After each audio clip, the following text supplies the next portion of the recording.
Bueno, con la prédica de hoy termino la serie que he hecho en el libro de los Hechos. Es un texto que le pone un broche final de victoria, y yo creo que es lo que necesitamos como iglesia. Unas palabras de victoria, unas palabras de ánimo y unas palabras de optimismo, porque si algo vemos en este texto es que pese a toda oposición el Evangelio ha llegado a Roma. Ha habido oposición feroz al Evangelio y aún así ha ido de Jerusalén a Roma. Y también esto conecta con la Navidad, porque Pablo en el versículo 28 menciona esta salvación, y cuando él habla de esta salvación la conecta con Jesús. En unos versículos antes él habla del nombre de Jesús, él habla de Jesús, cómo es la esperanza del reino de Dios, y lo conecta con esta salvación. Cuando él dice esta salvación, él la personifica con Jesús. Y bueno, esto es la Navidad, nuestra salvación, Dios con nosotros, una persona, no solo un sistema de salvación, sino una persona. Nos es dado una persona que se sacrifica, pero que se da también por nosotros. Y estos aspectos estarán presentes en lo que voy a hablar hoy. ¿Qué hemos visto hasta ahora, así resumido, en el libro de los Hechos? Pues en este tiempo lo que hemos podido examinar juntos en el libro de los Hechos, así de forma resumida, es que la Iglesia, un grupo de poco más de 100 personas recluidas en una casa debido al miedo, debido al temor, debido al pesimismo, un día en Pentecostés son bendecidas con la presencia del Espíritu Santo, que los acompaña a todas partes donde van, dándoles valor. Sobre todo dándoles valor, es una cosa muy continuada que se ve en el libro de los Hechos, dándoles valor para dar a conocer el mensaje de salvación, y así el reino de Dios se expande y la Iglesia crece, porque el Evangelio, Iglesia, reino de Dios son como tres términos diferentes que cada uno puede verlos de diferentes maneras, pero en realidad siempre estamos hablando de lo mismo. Bien, el Evangelio avanza con este grupo de personas que al principio están recluidas hasta Pentecostés, se vuelven valientes y se expande, y la Iglesia crece en número de personas, pero también en naciones. Eso sí, la oposición al Evangelio no falta, y esta oposición muchas veces llega a ser brutal, feroz, sanguinaria. Esto es algo que no se ve solo en un versículo en el libro de los Hechos, algo así puntual, raro, una excepción. No es algo que se repite, es un patrón que se repite. Y de hecho ya la culminación de la persecución, de la oposición, llega en el capítulo 21, cuando Pablo viaja a Jerusalén y hay un grupo de judíos que ponen tanta oposición a él que instigan a los romanos a que lo cojan, lo castiguen, lo azoten, y Pablo usa su ciudadanía romana y apela al César para llevar su caso hasta Roma. Es así como el Evangelio llega a Roma, a través de la persecución, a través de que a Pablo lo atizan tanto que al final le dice: voy a defender mi caso, y al final eso va de Félix, Festos, y al final hasta aquí, hasta Roma. Es increíble porque yo ahora mismo he resumido mucho, pero son 28 capítulos lo que hemos ido mirando. No he predicado los 28 capítulos, pero bueno, el libro de los Hechos es un tocho. Dentro de lo que son los libros de la Biblia, es uno de los más largos, uno de los que más texto tiene. Y te he unido. Oposición hay, y aún así el Evangelio llega a Roma. Y de esta forma el reino de Dios, como he dicho, la Iglesia, el mensaje del Evangelio, el mensaje de la salvación, la persona de Jesús, pese a toda oposición que ha enfrentado desde su partida, llega a la capital del mundo, Roma, porque Roma hoy es una capital turística, hoy es una ciudad importante, pero hoy en día hay otras ciudades que son más importantes que Roma. Pero en aquel contexto, Roma era la capital del mundo, era lo máximo, era el epicentro del mundo de aquel entonces. Hechos termina así, con la persona de Pablo y su ministerio cumpliendo la promesa que Jesús, el Jesús resucitado, en el capítulo 1, versículo 8, da a sus discípulos, y Pablo es uno de ellos, Y les da la promesa de que ellos, los discípulos, serían testigos de él, de Jesús, desde Jerusalén hasta toda Judea, Samaria y hasta los confines de la tierra. Y el final del libro de los Hechos es como la guinda del pastel, porque Roma, que como os he dicho es como el centro, es el centro del mundo y es el centro donde puede ir cualquier cosa hasta los confines de la tierra, dejando así un mensaje de victoria que quiero que veamos. Lo voy a exponer en tres ángulos, pero en general es un mensaje de victoria, porque yo creo que necesitamos un mensaje optimista, un mensaje victorioso, un mensaje que nos dé vida, un mensaje que nos dé energía como iglesia. Y lo que quiero hablar es eso, es que el ministerio de Pablo es un ministerio victorioso, como podemos ver al final del capítulo 28, que es el final del libro de los Hechos. Es un final victorioso, termina de forma vencedora. Y esto es porque Cristo es victorioso. Él está haciendo un ministerio basado en la victoria de Cristo. Y por lo tanto, nosotros, como imitadores de Cristo y como personas que continúan la misión, podemos estar seguros de que estamos del lado victorioso. Y estos son los tres ángulos que quiero hablar. La victoria de Pablo, la victoria de Jesús y la nuestra. Y estas no son tres victorias diferentes, independientes. La victoria de Pablo y la nuestra nacen de la victoria de Jesús. Es como un árbol, un tronco del cual salen las ramas. Y nosotros somos una rama victoriosa de un árbol victorioso. Y quiero comenzar con la victoria de Pablo. Si veis, hay dos visitas de estos judíos que van a ver a Pablo. Y en la primera de ellas, Pablo expone a estos judíos que la razón por la que él está en Roma es porque ha puesto su esperanza en la resurrección del Señor Jesús. Y desafortunadamente, como ya he dicho antes, y Pablo les da a conocer, esta esperanza ha puesto en conflicto a Pablo durante muchos años en su vida, desde que se convierte básicamente. Y el hecho precisamente de que está en Roma es para demostrar su inocencia, para demostrar que él no ha hecho nada malo, sino que él está defendiendo un caso que es cierto y que no es justo como él ha sido tratado. Sin embargo, Pablo, él deja muy claro a estos judíos que él no busca venganza, él no busca castigo para ellos, él busca vindicar su caso, pero no busca venganza. No sé si lo veis claro, pero una de las cosas que se puede ver aquí y que me impresiona es que Pablo ha llegado como cristiano que perdona y ama, donde no ha llegado como fariseo celoso que buscaba castigo.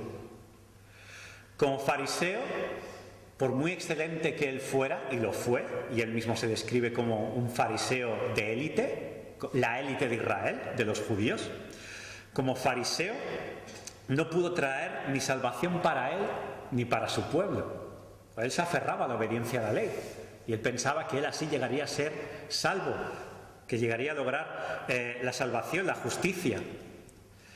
Pues ni él consiguió salvación ni para él mismo ni para su pueblo, y tampoco pudo deshacerse de la iglesia que tanto odiaba.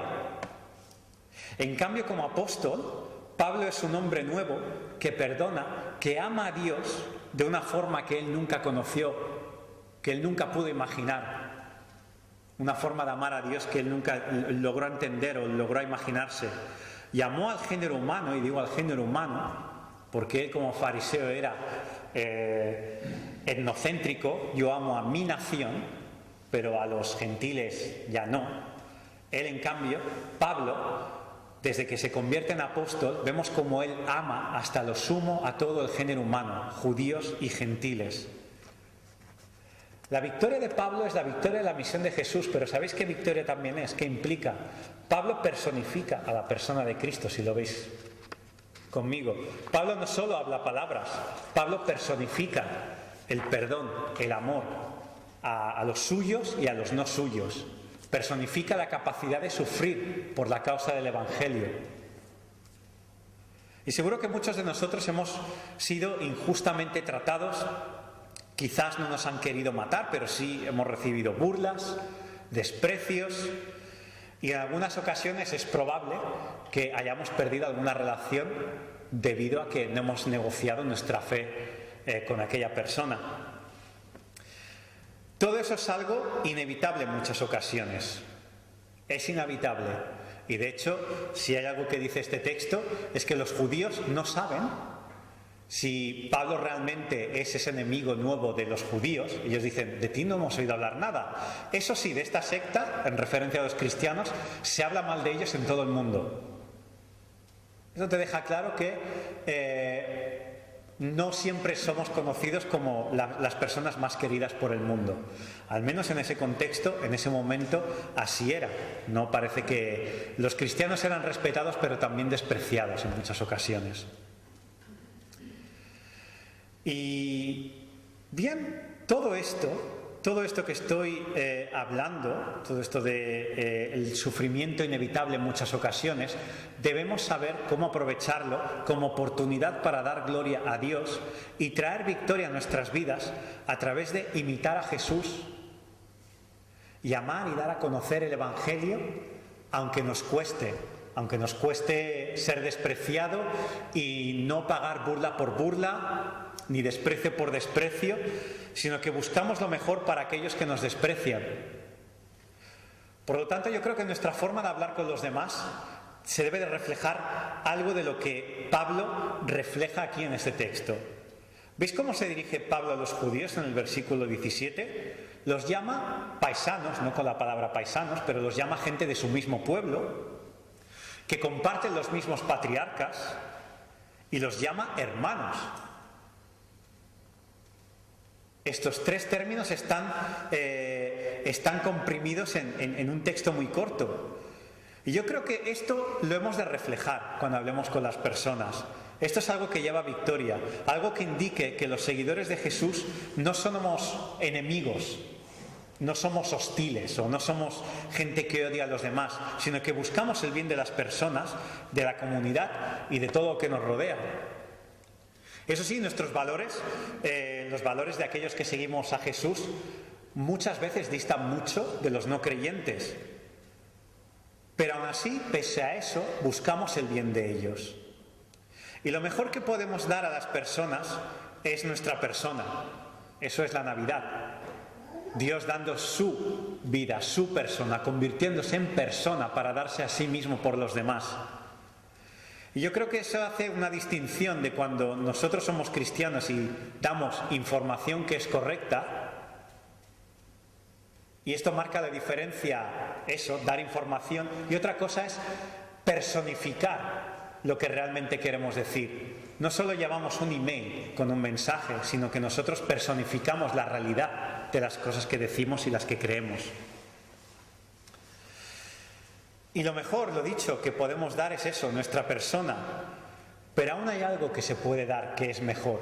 Al dar nuestra persona, también debemos dar a conocer a otra persona, a Jesús, porque es lo mejor que tenemos. Lo mejor que podemos dar a las personas es eso, nuestras vidas, nuestro tiempo, nuestra persona, lo mejor de nosotros, pero también eso incluye que lo mejor que nosotros tenemos es la persona de Jesús, y eso es lo que hay que dar a conocer a otras personas. Y de hecho es lo que Pablo resalta en el versículo 20. Él dice que la razón particular por la cual se ha congregado con esos judíos o los ha invitado a su casa es precisamente para hablarles de la persona de Jesús, versículo 20. Y es por eso que el ministerio de Pablo prevalece ante viento y marea, ante todo, porque es el ministerio dado por el Jesús vencedor de la muerte y el pecado. Él está cumpliendo con el llamado de Jesús, del Jesús vencedor, del Jesús resucitado. Y el nombre de Jesús es un nombre de victoria. Y con esto voy al segundo aspecto, la victoria de Jesús. Vemos en los versículos 23, 24 y 31 cómo Pablo habla del reino de Dios, el reino prometido y esperado por el pueblo judío, y que tiene por centro al Rey Jesús, porque Jesús personifica el reino. No es un elemento del reino. Jesús es el centro, en él entra todo. Él es el reino, Él es el Rey, Él es la salvación, Él es la esperanza, Él es el sacerdote, Él es el sacrificio. Él lo es todo. Él es la esperanza de Israel, Él es nuestra esperanza. Y Él es Rey porque es el Rey legítimo. Él es el Dios eterno, siempre ha sido rey. Desde antes de la creación del universo, todo le pertenece a Él. Él es rey. Pero ¿sabéis qué? Celebramos la Navidad y celebramos que Él es rey no solo porque es rey legítimo, sino porque también ha conquistado el trono, el reino, para nosotros. Porque Él se hizo bebé, Él fue desde lo bajo, desde lo más bajo, no tenía por qué haber hecho eso, pero lo hizo para nosotros, desde lo más bajo, subió hasta lo más alto. Hizo lo que nadie pudo lograr, vivir una vida perfecta y darse un sacrificio para que los demás tengamos el reino que Él ha conquistado. Él no se queda el reino, Él lo reparte con los que creen en Él. Él es el mejor rey que uno se pueda imaginar, lo tiene todo. Es rey legítimo y es rey porque se lo merece por lo que ha hecho, porque su vida se lo merece. Aunque Él fuera insignificante a los ojos humanos, Él, un niño limitado, que nació en un barrio pobre, en una zona pobre, de una familia pobre, que no nació de la élite, es quien venció al verdadero enemigo de toda la raza humana, la muerte y el pecado. Y Él, Jesús, venció a la muerte y el pecado. Porque hoy se está jugando, ¿no?, la final de la Copa del Mundo. Y el que gane la Copa del Mundo va a tener mucho que celebrar. Es una gran copa, es un título que se merecen celebrarlo, lo gane quien lo gane. Pero al final quien lo gane un día va a morir. Y esa copa no le servirá allá donde vaya. Pero la vida de Jesús, lo que Él ha hecho por nosotros, permanecerá para siempre. Y tendremos cuerpos nuevos, cuerpos indestructibles, gloriosos, y nos volveremos a ver con cuerpos indestructibles, gloriosos, en una tierra perfecta, donde el cambio climático ya no afectará, donde la contaminación no afectará, donde la injusticia o las caídas económicas no afectarán, sino que todo será perfecto y más, y mejor todavía. Y esa es una victoria que vale mucho más que ninguna Copa del Mundo. Estamos en vísperas de Navidad y en estos días recordamos, como hemos leído, que nos ha nacido un niño, el cual es el Mesías, el Señor y nuestra salvación, nuestra victoria, la victoria de aquellos que creen y le siguen a Él, a Jesús. Esto lo hemos leído la semana pasada, lo hemos leído hace un rato y también Pablo le menciona aquí en este texto en Hechos, en el versículo 23. Deja claro que va a hablar de Jesús para luego cerrar su discurso en el versículo 28 diciendo que este Jesús es nuestra salvación, es la salvación. No celebramos un sistema. Nuestra victoria no es un sistema que se regala, es una persona. ¿Lo veis? Predicamos una victoria mucho más profunda que una serie de artículos o dogmas que sean buenos. Lo que hacemos es dar a conocer a una persona, damos a conocer a la persona, al verdadero ser humano. ¿Pero sabéis lo que más anhelamos las personas? Es eso, otras personas. Normalmente son otras personas lo mejor que nos pasa en la vida. A veces también lo peor que nos pasa en la vida son otras personas. Pero, por ejemplo, el día que conocemos a la pareja de nuestra vida y con quien nos vamos a casar, eso es una gran victoria. Eso es algo fascinante el día que nos ocurre. También el día que tenemos hijos. Es un día victorioso el día que nace un hijo, a pesar de la dificultad y del dolor. Es un día de victoria. O es algo grande cuando uno tiene padres que han sido buenos ejemplos para uno, o cuando uno tiene buenos amigos, o tiene una buena familia. Todo eso es lo que más aprecia en la vida. Todo lo que más anhelamos es estar con alguien. Y toda relación personal que deja huella positiva es un reflejo de lo que vamos a tener con Jesús, nuestra salvación, la persona de Jesús.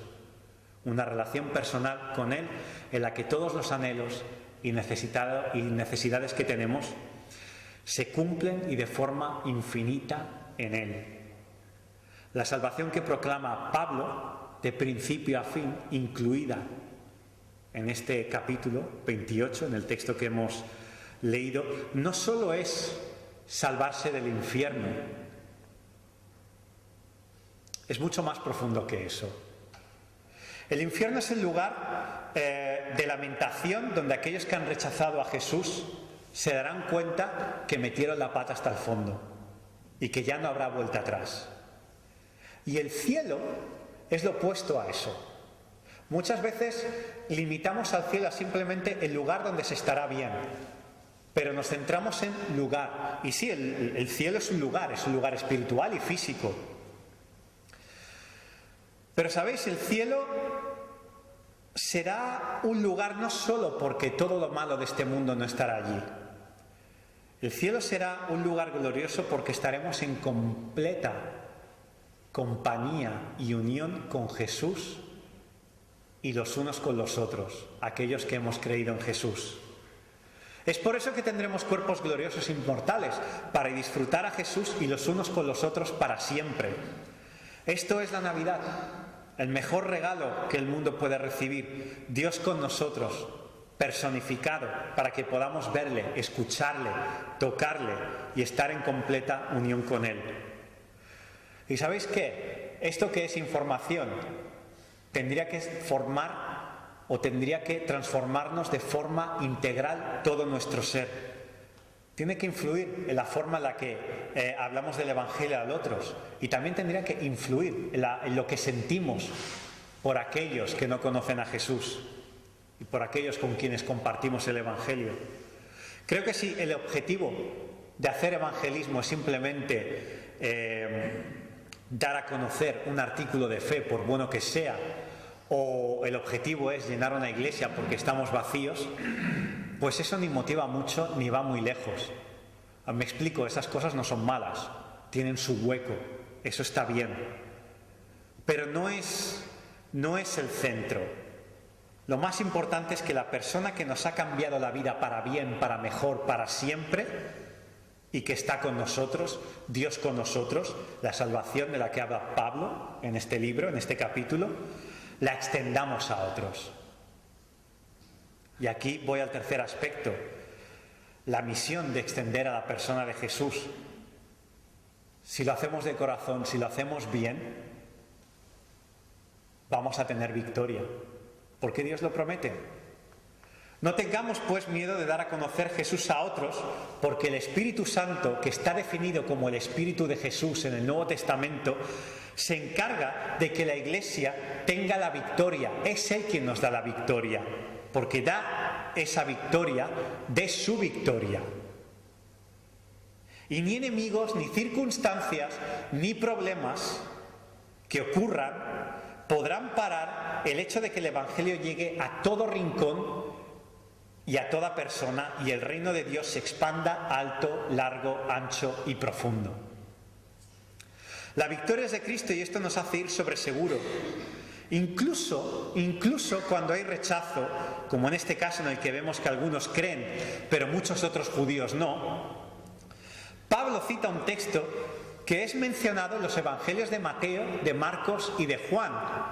No es una casualidad, no es una coincidencia, pero muchas veces cuando hay rechazo por parte de los judíos, se cita Isaías, capítulo 6, versículos 9 y 10. Y sabéis, en este texto vemos la frase que dice: el corazón de este pueblo se ha vuelto insensible. La expresión vuelto insensible quiere decir algo así como que se ha puesto muy gordo y es muy difícil de llegar al centro de dichas personas.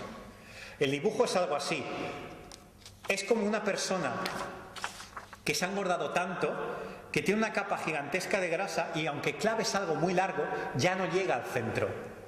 Es una forma de decir que es insensible, ya no puedes tocar la fibra de esa persona. Esa persona ya está como demasiado flácida, ya no hay nada que la despierte, es como un zombi. Sin embargo, esto que parece como una derrota, ya está profetizado en Isaías. No ha escapado del conocimiento de Dios, no le ha cogido por sorpresa. Además, es responsabilidad de Israel el haber crecido insensible a Dios. Al final de Romanos 9 vemos muy claramente que es por culpa del orgullo de Israel que rechazan a Dios. Porque como he dicho, en Romanos 9 Pablo da la idea de que Israel buscaba la justicia de Dios a través de la obediencia a la ley y no por la fe. Es el orgullo de Israel. La sorpresa es que esto que he dicho, que parece derrota, es lo que hace que el foco se vaya a los gentiles, los cuales, como dice Pablo, sí abrazarán de forma masiva el Evangelio. Es más, en Romanos 11 parece indicar que esto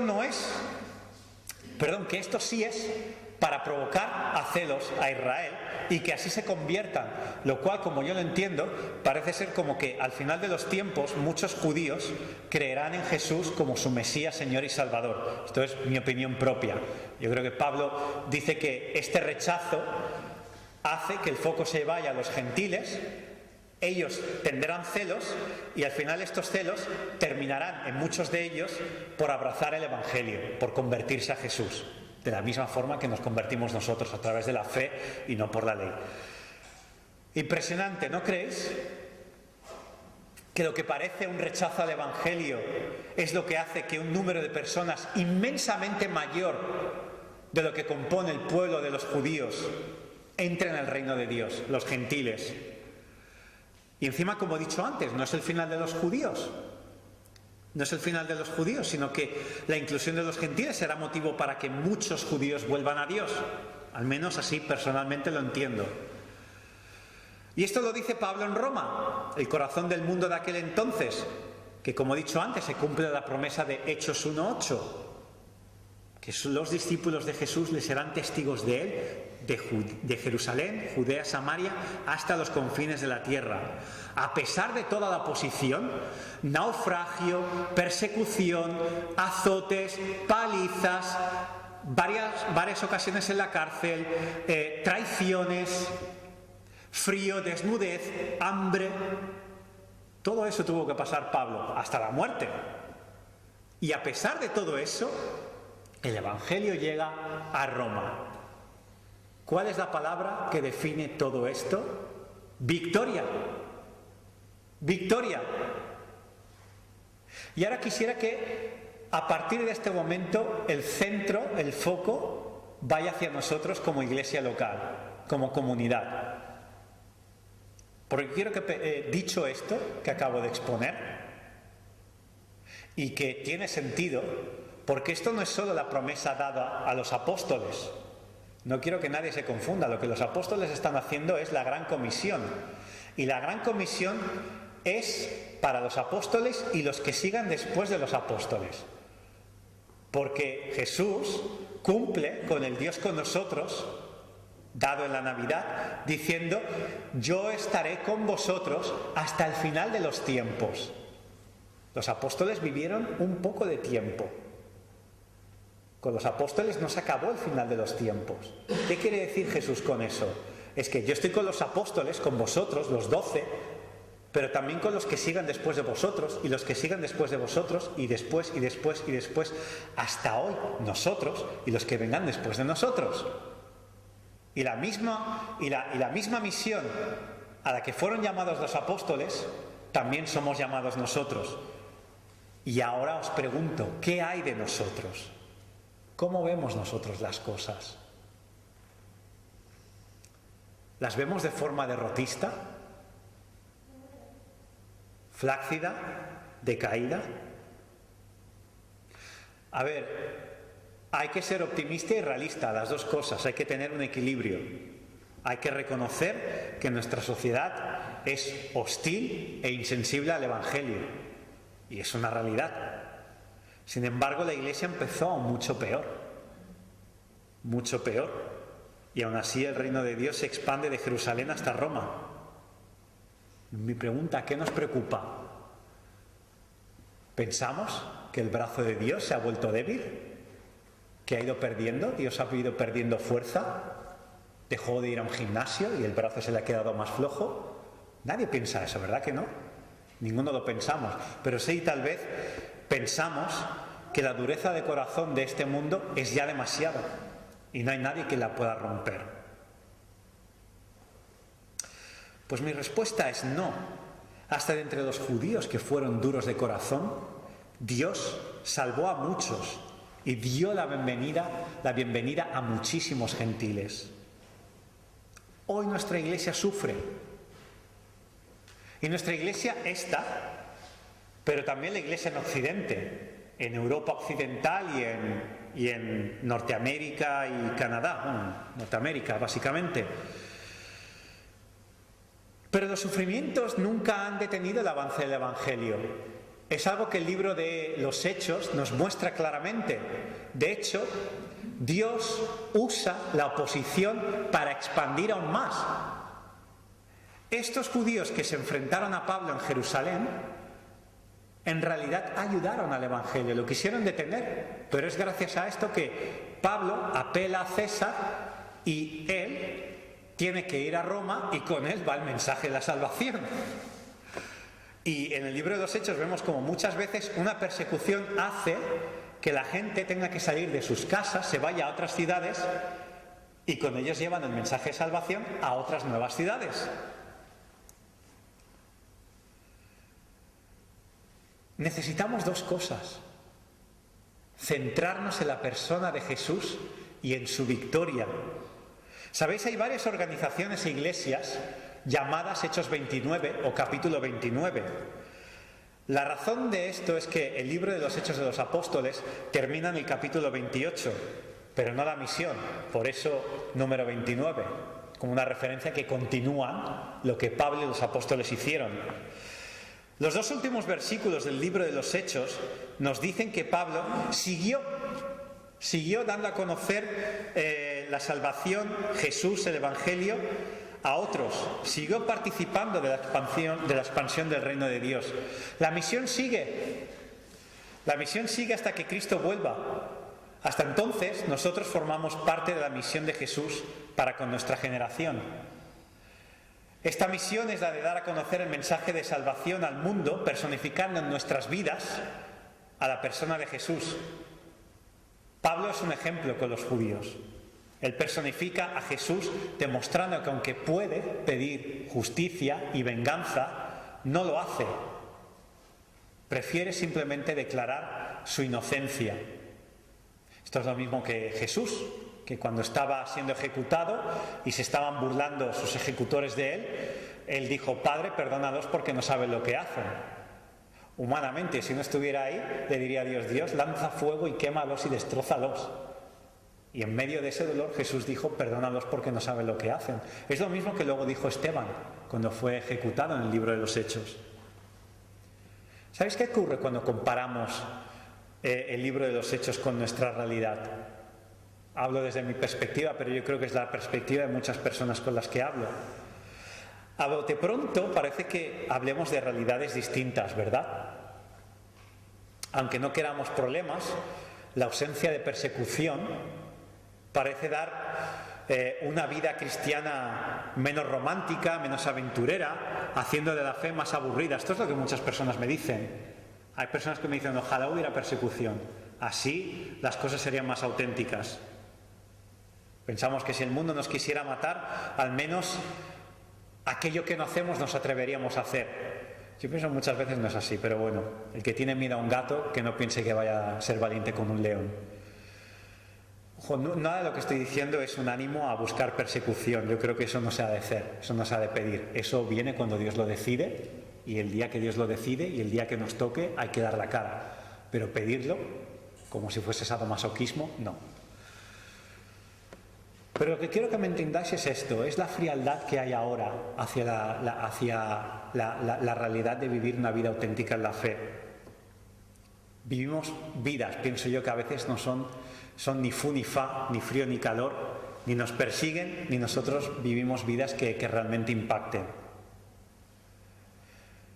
Pues si comparto mi experiencia, no voy a decir que esto es 100% de los casos, pero sí en muchas ocasiones. Creo que suele ser a que nos autolimitamos. Vamos a velocidad de crucero, ponemos el automático y no hacemos ningún plus, ningún extra. No hay iniciativa o intencionalidad de hacer algo grande o ir más allá. Pero es lo que Pablo hace en su vida. Pues lo estoy resumiendo porque llegamos al final de este libro, de los Hechos de los Apóstoles, y esto es lo que era Pablo, un apóstol. De principio a fin, Él llevó su vida, todo lo que pudo y todo lo que estuvo en sus manos, Él llevó. Él cogió toda oportunidad para dar el Evangelio a otros y dar a conocer a Jesús a otros, personificándolo primero en Él mismo. Salió del cascarón. Y esto no solo lo hizo cuando Él fue un ministro remunerado. Hubo épocas en las que Él dice que Él no tuvo ningún dinero por parte de nadie y se dedicó a trabajar haciendo tiendas. Y cuando hizo tiendas, Él no dijo, ahora dejo yo mi fe y la dejo hasta el día en que me vuelvan a pagar, o lo que sea, o el día que me vaya bien. Pablo siempre estuvo ahí. Pablo, cuando le pagaron o no le pagaron, o fue oficialmente apóstol, o menos apóstol lo que fuera, toda su vida Él llevó el Evangelio todo lo que pudo. Todo lo que pudo. Si algo he aprendido en cuanto a ver cómo Dios hace cosas en nuestras vidas, es la importancia de prepararse y de concienciarse. Porque Pablo refleja esto aquí, en este pasaje que hemos leído, y en toda su vida, en todo el libro de Hechos. Pablo invita a personas, a judíos. Él no se limita, bueno, Dios ya hará que me los encuentre en la calle, yo voy a hacer mi vida y si algún día, cada 20 años, una persona de casualidad me pregunta quién es tu Dios, pues entonces hablaré de mi fe. No, Pablo es intencional, él invita a gente a su casa y aprovecha las oportunidades y si no las hay, las intenta crear. Y con esto me refiero a ir a un paso más allá, intentar crear oportunidades, prepararse, concienciarse, tener visión, mirar lo que uno tiene y lo que puede dar y ponerlo en oración para que se cumpla. Y yo creo que si se hacen estas cosas, Dios proveerá. Es mi experiencia en este mundo tan insensible a Dios. Es mi experiencia. Dios provee de oportunidades. El Espíritu de Jesús es el mismo ayer, hoy y siempre. Emmanuel, Dios con nosotros. Dios con nosotros es un presente continuo. Quiere decir que Dios está con nosotros ayer, hoy y mañana. No es Dios estuvo con nosotros.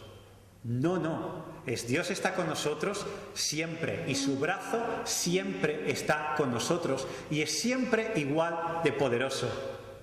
Aquí vemos que Dios es poderosísimo en el libro de Hechos. Pero es el mismo hoy. Y está igual con nosotros de la misma forma que lo estuvo con los apóstoles y con los discípulos de Jesús de aquel entonces. Sé que es un año extraño. Esperábamos igual que estuviera más tiempo. Pero yo creo que un año también puede ser tiempo suficiente para dejar un legado importante. ¿Sabes? El ministerio de Jesús en la tierra duró 3 años. A aspecto humano, a ojos humanos, no parece tan largo. Pero mirad todo lo que ha generado el reino de Dios a todo rincón y a toda generación.